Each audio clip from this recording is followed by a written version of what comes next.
নমস্কার বন্ধুরা, গুরুকুল বাংলা জ্ঞান বাংলা ভাষার এই চ্যানেলে তোমাদের সকলকে স্বাগতম। ইউজিসি নেট সেট বাংলা প্রাগ আধুনিক সাহিত্য থেকে আমাদের মনসামঙ্গল কাব্যটি একটি পাঠ্য বিষয়। এটি একটি গুরুত্বপূর্ণ আলোচ্য বিষয়। নেট সেটের পরীক্ষায় এখান থেকে প্রায় প্রতি বছরই প্রশ্ন উত্তর এসে থাকে। তাই ইউজিসি বাংলা নেট সেটের প্রস্তুতির সুবিধার্থে আজকের আলোচ্য বিষয় হল মনসামঙ্গল কাব্য থেকে তথ্যভিত্তিক কিছু গুরুত্বপূর্ণ প্রশ্ন উত্তর আলোচনা। তবে আর দেরি না করে শুরু করা যাক আজকের আলোচ্য বিষয় প্রশ্ন উত্তর পর্ব। আজকের আলোচনা। প্রথম প্রশ্ন, মর্তলোকে মনসা দেবী তার পূজা প্রচারের জন্য দেবীকে শিবের নিকট যাওয়ার পরামর্শ কে দিয়েছিলেন? এখানে উত্তর হবে নেতা।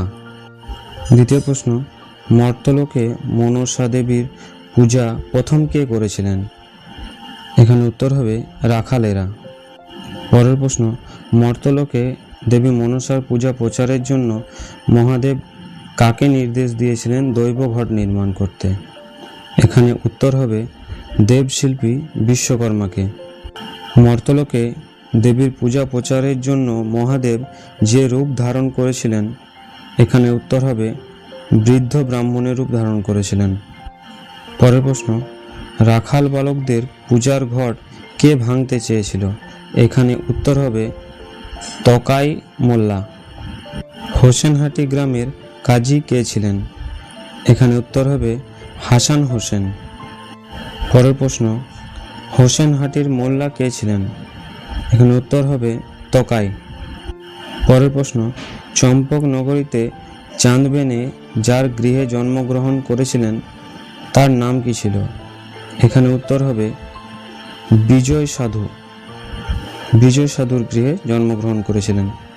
পরের প্রশ্ন, হাসান হোসেনকে মনসা দেবীর পূজার পদ্ধতি জানানোর জন্য দেবী কাকে পাঠান? এখানে উত্তর হবে নারদ মুনিকে। পরের প্রশ্ন, সনকা কোন দেবী বা দেবের পূজা করতেন? এখানে উত্তর হবে মনসা দেবীর পূজা করতেন। পরের প্রশ্ন, চাঁদ সদাগর কোন দেবতার উপাসক ছিলেন? এখানে উত্তর হবে শিব এবং দুর্গা। পরের প্রশ্ন, চাঁদের গুয়াবাড়ি ছারখার করার জন্য দেবী কাদের ডেকেছিলেন? এখানে উত্তর হবে ঊনকোটি নাগ। পরের প্রশ্ন, মনসা দেবীকে শিব কোথায় রেখেছিলেন? এখানে উত্তর হবে জয়ন্তী নগরে। চাঁদের মিত্র এবং অনুচরের কি নাম ছিল? এখানে উত্তর হবে মিত্র হলো শঙ্কুর এবং অনুচর ধনা। পরের প্রশ্ন, চাঁদের গুয়াবাড়ি আবার আগের মতো কে করে দিয়েছিল? এখানে উত্তর হবে শঙ্কুর গাড়ুরি। পরের প্রশ্ন, কোন মন্ত্রে শঙ্কুর গাড়ুরি চাঁদের গুয়াবাড়ি পুনরায় জীবিত করে?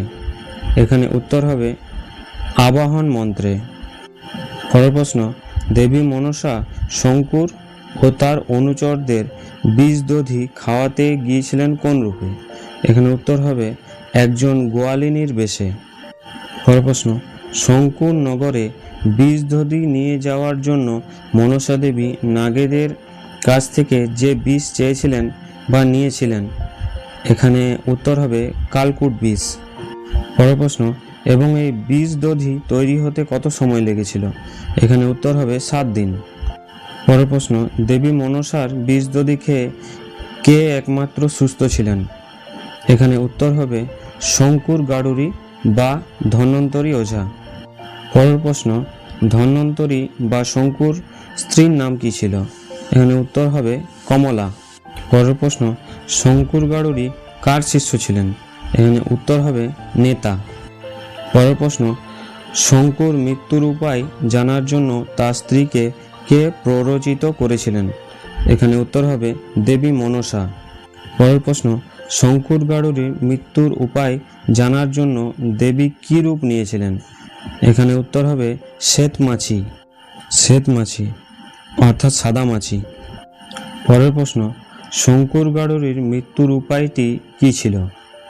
এখানে উত্তর হবে ভাদ্র মাসের মঙ্গলবার যদি আমাবস্যা হয়, সেই দিন তক্ষক নাগ যদি শঙ্কুর গাড়ুরির ব্রহ্মতালুতে দংশন করে তবে তার মৃত্যু হবে।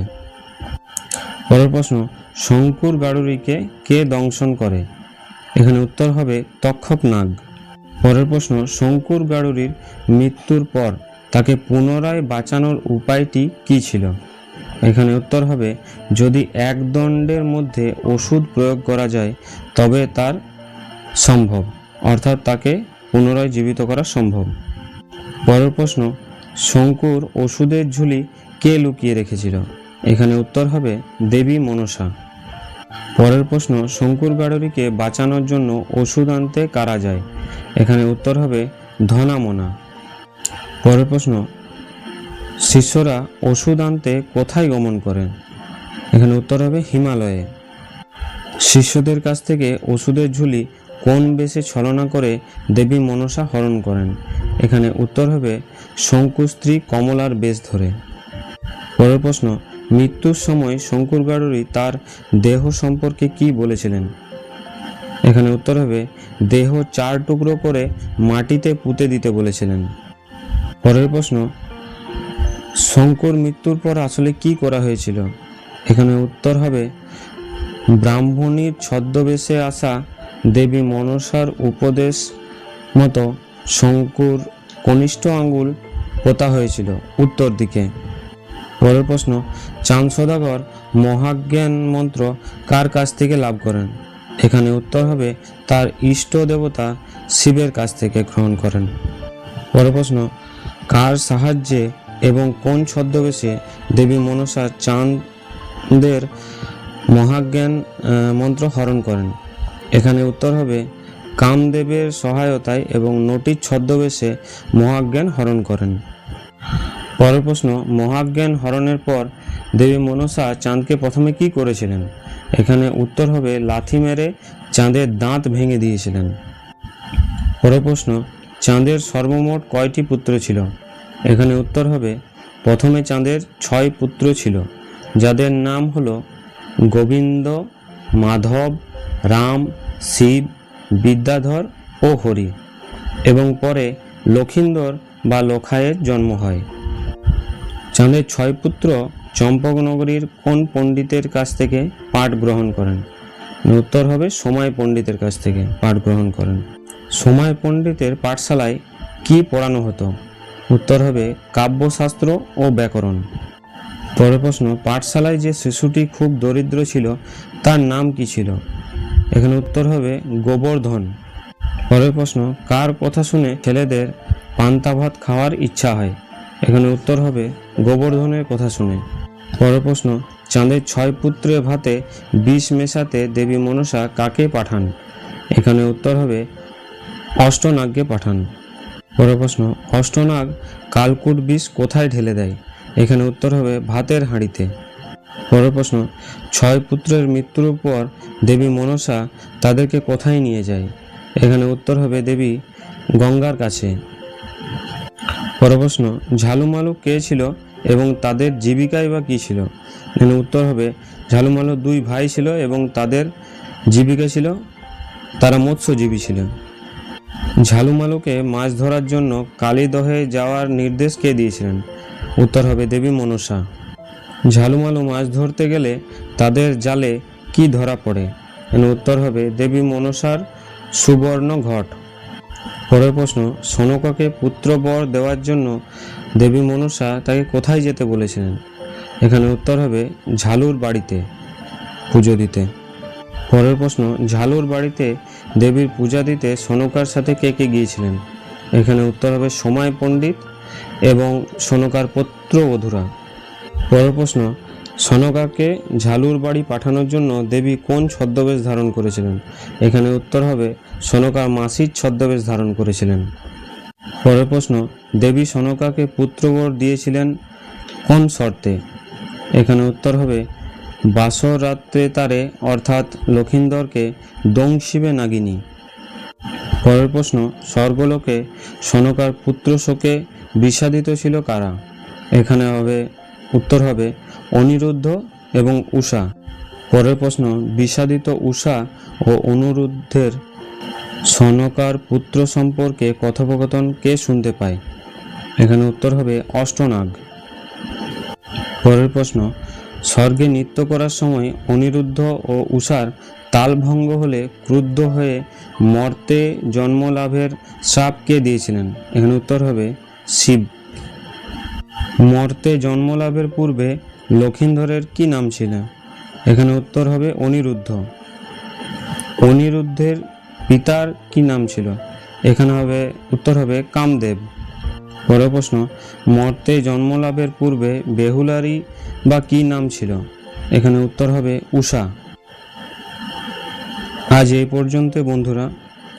এই অংশ থেকে আরও কিছু প্রশ্ন হতে পারে যা আমরা পরবর্তী ভিডিওতে আলোচনা করব। ভিডিওটি এত মনোযোগ সহকারে শোনার জন্য সকলকে অসংখ্য ধন্যবাদ। দেখা হবে পরের ভিডিওতে।